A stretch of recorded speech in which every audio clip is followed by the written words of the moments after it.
Hello medicals, welcome back to my channel. So let's continue from where we left last, the congenital heart diseases. So the congenital heart diseases are basically of two types: the cyanotic congenital heart diseases and the acyanotic congenital heart diseases. So let's first discuss about the acyanotic congenital heart diseases. So the acyanotic congenital heart diseases can be divided into two types. The first one is based on the increased pulmonary blood flow. So how will the pulmonary blood flow increase? After shunting of blood from the left chamber of the heart to the right chamber of the heart. So it constitutes the atrial septal defect, the ventricular septal defect, and the patent ductus arteriosus. In these three conditions, there will be shunting of blood from the left side of the heart to the right side of the heart, henceforth increasing the pulmonary blood flow. But there will be no cyanosis. Other one is the obstructive lesions.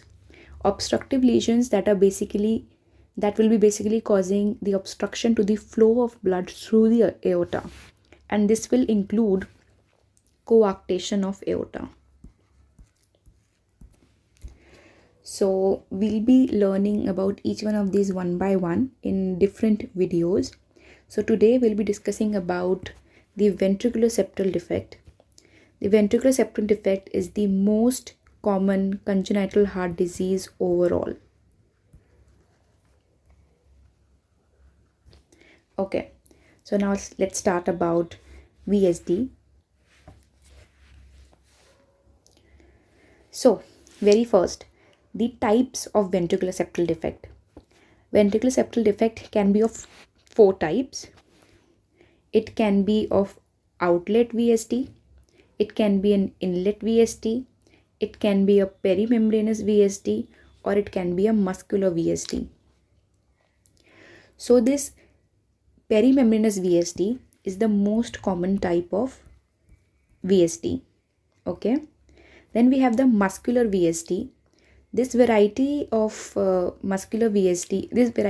VSD has less chances of closure. Okay, and this appearance is called as the Swiss cheese appearance. You know Swiss cheese? A cheese with lots of holes inside, the one that we see in Tom and Jerry. So that is Swiss cheese. So there is less chance of closure. Then we have the inlet VSD, which is very near to the valve. As you can see, this is the valve and it is very near to the valve. This is the valve. And this is the outlet VSD. It is also known as the subaortic VSD or the supracrystal VSD.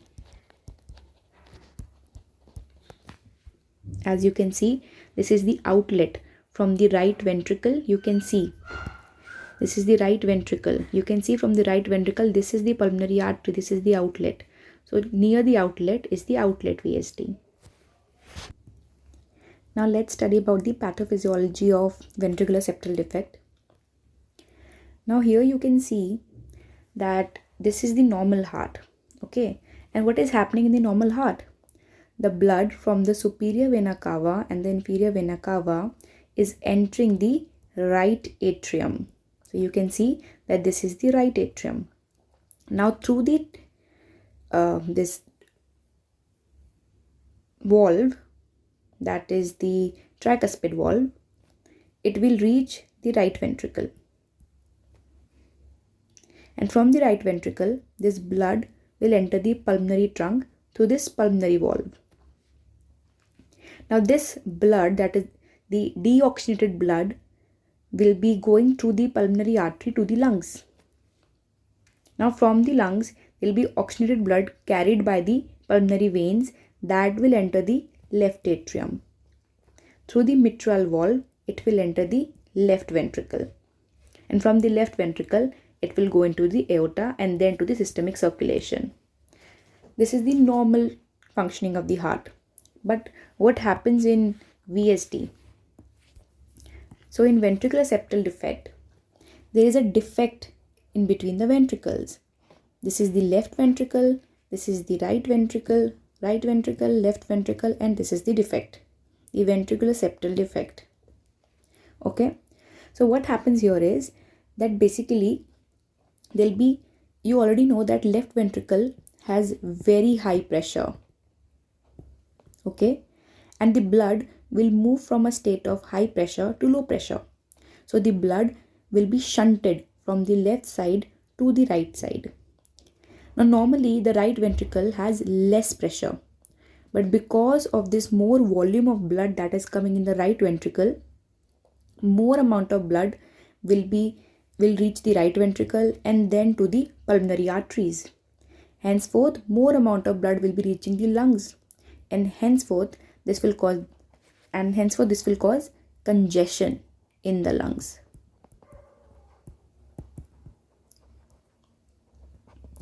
And then similarly, the blood from the lungs will reach to the left atrium, then to the left ventricle, and they will be also receiving more amount of blood as compared to normal.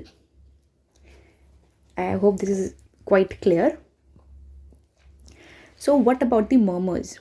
So here in ventricular septal defect, we hear two types of murmurs. Okay, one type of murmur is the pansystolic murmur, which you will hear during the passage of blood through this shunt, because there's a high pressure, high volume of blood is passing through this small defect. Henceforth there will be increased turbulence, and henceforth there will be a murmur. But this murmur will occur when there is systolic timing in the ventricles. Henceforth it will be a pansystolic murmur. So this is a functional murmur. But the other two types of murmur that we see in ventricular septal defect are the flow murmurs. So one is ejection systolic murmur and the other one is the delayed diastolic murmur. Now because more volume of blood has reached the right ventricle as compared to normal, this amount of blood will also pass to the pulmonary artery through this valve, that is the pulmonary valve. So this normal pulmonary valve is receiving more amount of blood as compared to normal. Henceforth it will produce turbulence and it will produce the ejection systolic murmur. Why systolic? Because the right ventricle was in a systolic phase.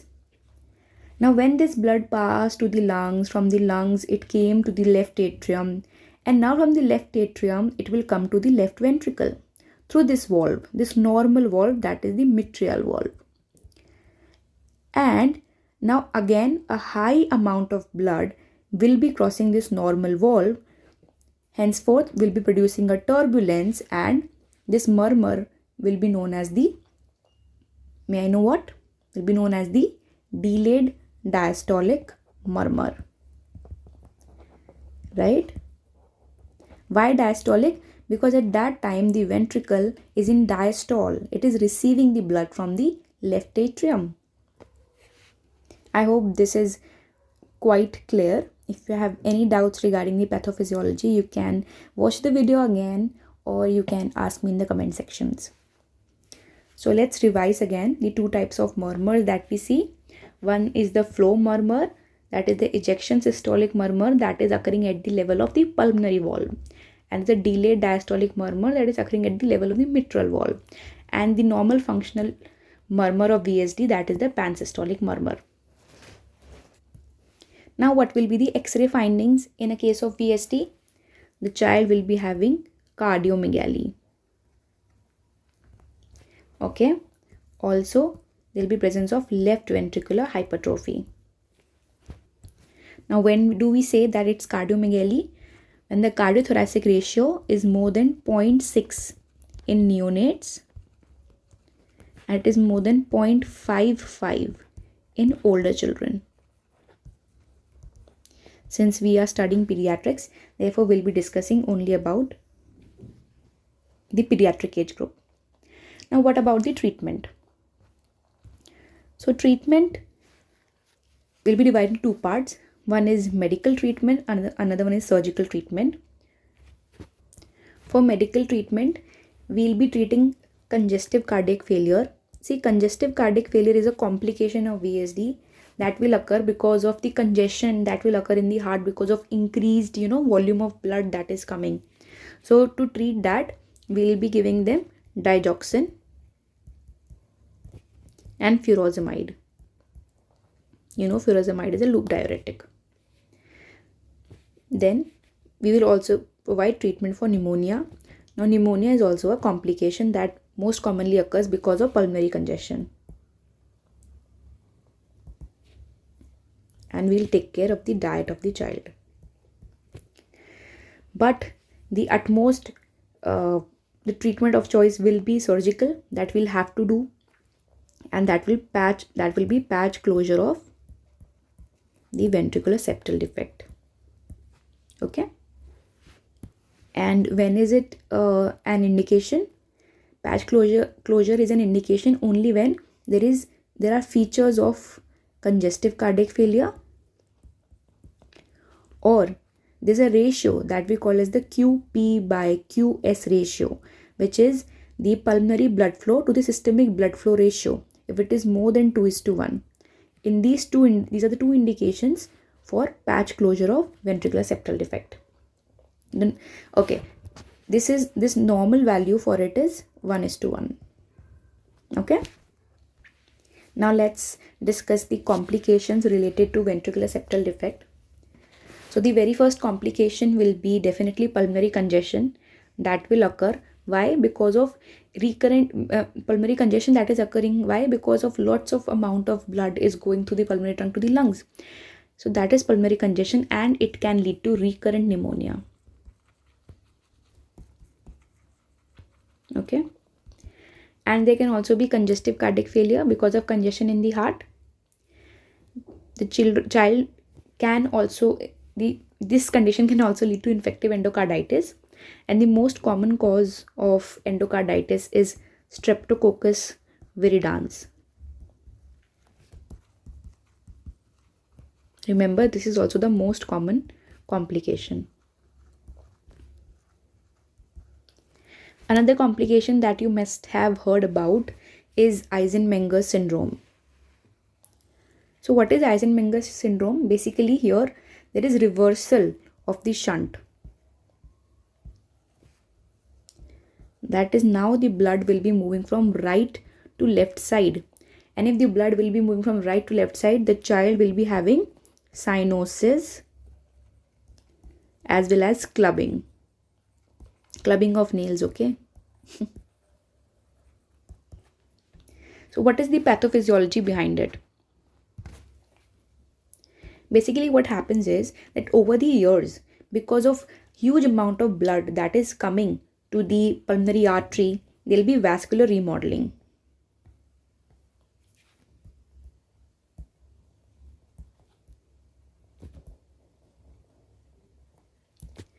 Okay, and this, because of there will be hypertrophy, there will be deposition of the deposition of the fibrous tissue, there will be hypertrophy of the vessels, and henceforth there will be increase in the pulmonary atrial pressure. Okay. Also, there will be right ventricular hypertrophy.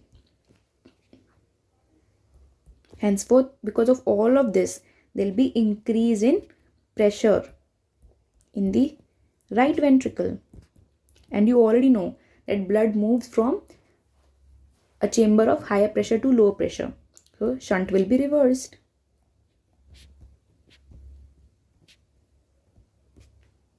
So, from right to left. Henceforth, there will be cyanosis.